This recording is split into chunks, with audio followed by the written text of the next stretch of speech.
So the Dow crossed the unchanged level today 72 times.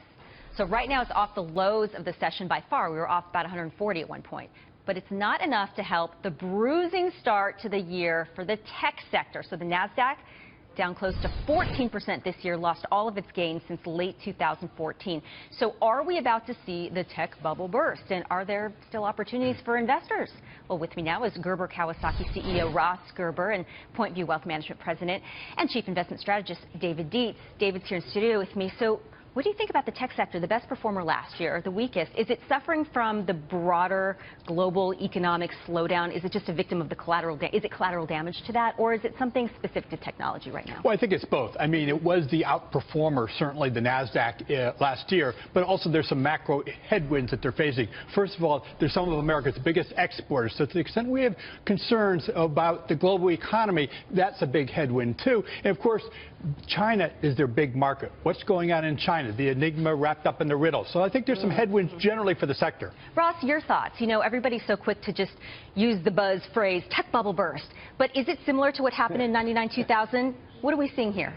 Not even close. I mean, it's nothing like 1990, 2000. I think that's the private technology market. And I think it's important to understand the difference between public tech companies and private tech companies. And the private tech companies have a bubble. It has burst, and we're seeing that. But it is not hurting investors because we don't own those stocks. It's really a VC problem. The public tech companies are doing phenomenally well. We saw some dollar headwinds, but that's actually not happening as much now that the dollar's actually weakened against some of the foreign currencies.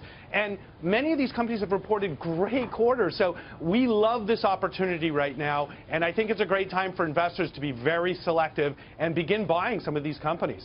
And David, you have a very specific strategy when it comes to investing in tech, and that is seek yield.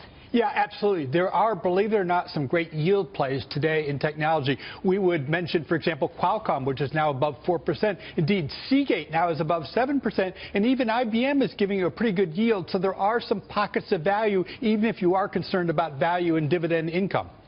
Compared to the 10-year yield right now, which is at about 174 at last check? Yeah, you know, people say, why stay in the market? Right now, you've got the S&P 500 on average yielding more than 0.5% more than the 10-year Treasury. Over time, that yield has gone up 5 to 6%. Where are you going to be better off in a couple of years when you're starting with more income?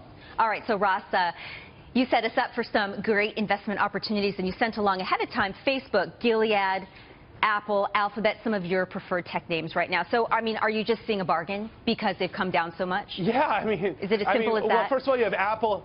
Yeah, it is as simple as that. I mean, Apple and Gilead have had great years in 2015. There's a lot of worry about what's their future, what's their next product. I love that. Worry, worry, worry. You get a 7 PE and a rising dividend. I love that with both companies, and they're going to do great things. And then we have the other companies with higher valuations like Alphabet, which I still call Google, and you know, Facebook, which is doing phenomenally well. So Google and Facebook are dominating the ad market right now, and with the election cycle, they're just going to have a great year. So this is a great opportunity whether you want to go for the, you know, lower PE, safer plays, and the higher PE growth plays. I own both of them, and I think they're a great way to invest. Okay, we appreciate your optimism. Hope it catches on. Ross Gerber and David Dietze, appreciate your insights, gentlemen.